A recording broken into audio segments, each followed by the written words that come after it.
कीर्ति संजात निर्वेदा पतितां चरणद्वये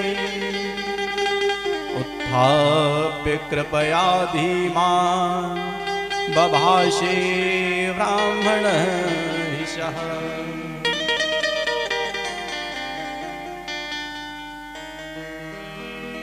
प्रायः अनेक प्रकार का प्रायश्चित करने वाला पुरुष भी कभी कभी सुगति को प्राप्त नहीं करता, किंतु किए गए पाप का पश्चाताप करने वाला पुरुष अवश्य सुगति को प्राप्त होता है। यह हमारे दोबारा ऐसी गलती नहीं होगी, हमारे जीवन में पुनः ऐसी गलती नहीं होगी।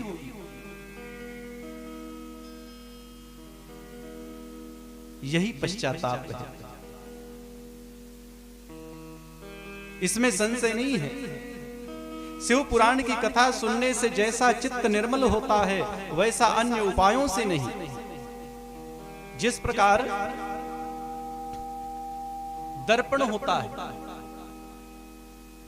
दर्पण को अच्छी तरह स्वच्छ करने से वह निर्मल हो जाता है, उसी प्रकार शिव पुराण की कथा सुनने से भी चित्त निर्मल हो जाता है।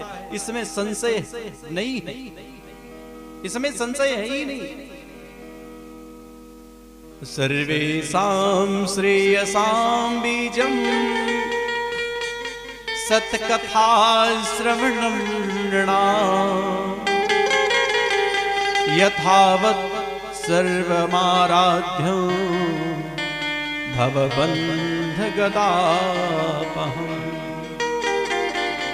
शिव पुराण की कथा इस लोक को तो संवारती है, पर लोक को भी संवारती है, मंगल प्रदान करने वाली है,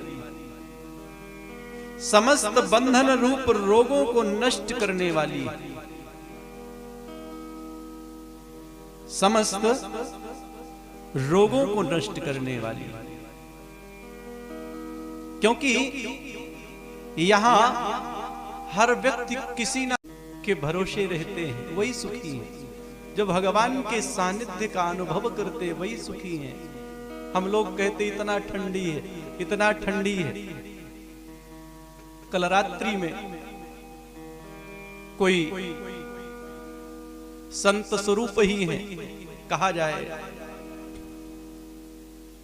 9 बजे बाहर निकल और साइकिल से अयोध्या तक जाए,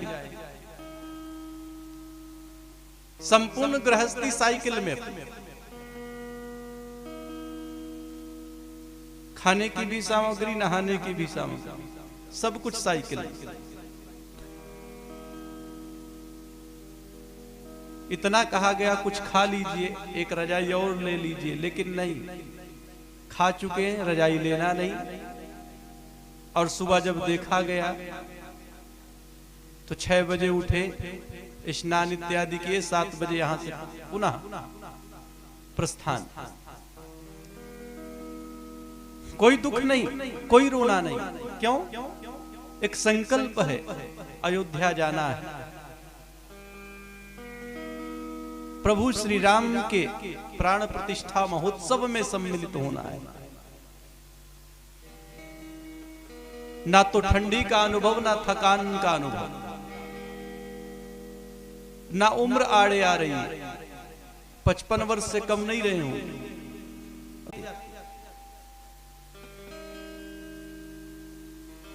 बड़े बड़े करोड़पति अरबपति जाते हैं, संत महात्माओं के चरणों में सिर रख देते हैं। बाबा सब कुछ तो है लेकिन शांति नहीं है। धन है, दौलत है, व्यापार है, बिजनेस है, लेकिन शांति नहीं है। क्यों? क्योंकि वो पैसे से नहीं खरीदी जा सकती, परमात्मा की कृपा से संभव है, भगवान शिव की कृपा से संभव है।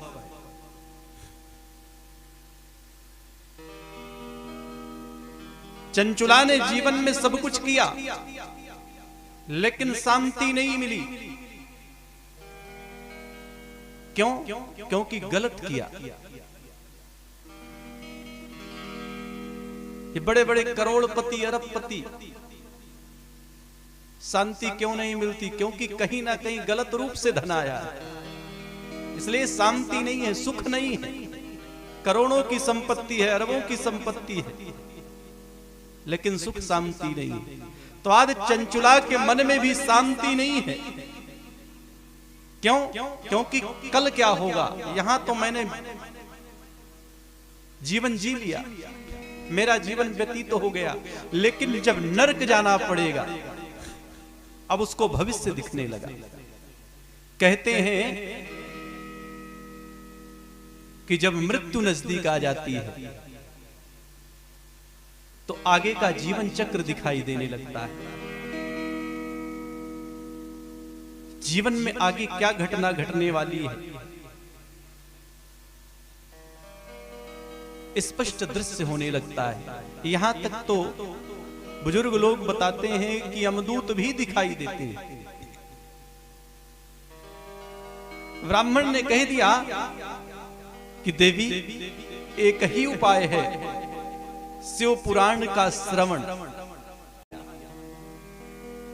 भक्ति पूर्वक शिव पुराण का श्रवण करने लगे।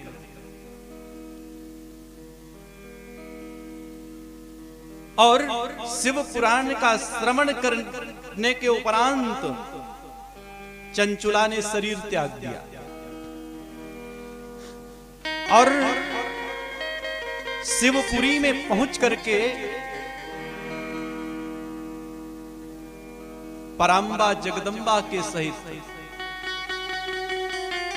भगवान शिव के दर्शन किए।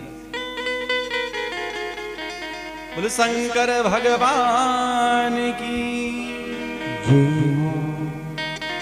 भगवान शिव के साक्षात दर्शन किए और पार्वती जी ने नित्य के लिए अपना सामीप्य प्रदान कर दिया। अपनी सखी के रूप में रख लिया चंचुला को। जीवन भर अधर्म किया, पाप कर्म किया, इसके बाद भी सखी के रूप में परिनिष्ठित हो गई। सौनक जी सूत जी से निवेदन करते हैं कि महाराज, चंचुला के आगे का वृत्तांत बताइए। चंचुला तो मुक्त हो गई, भगवान के धाम को प्राप्त हो गई, पार्वती जी की अनुचारिणी बन गई, लेकिन उसके पति बिंदु की क्या दशा हुई? क्या वह प्रेत ही बना रहा? क्या उसकी मुक्ति नहीं हुई? तो सूत जी महाराज शौनकादिक ऋषियों से कहते हैं, ऋषियों सुनो,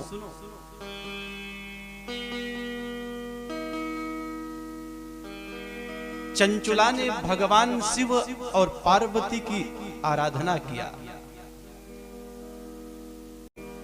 चंचुला ने कहा, माते एक बात पूछना चाहती हूं। पार्वती ने कहा, बोलो। कि मम भर्ता धुना क्वास्ते नैव जानामि तद्गतिम् तेन युक्ता यथा हम वै भवामि गिरिजे नघे।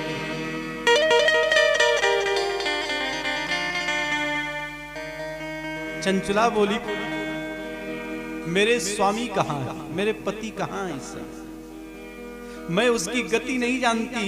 हे देवी, जिस प्रकार मैं अपने पति को प्राप्त कर लूं, मेरे ऊपर कृपा करके उपाय बताओ।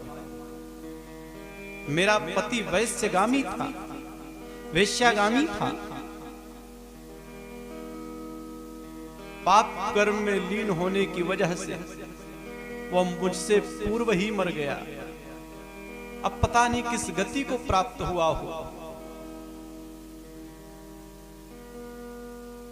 माता पार्वती कहने लगी, देवी, तेरा स्वामी बिंदुक महापापी दुष्ट अंतःकरण वाला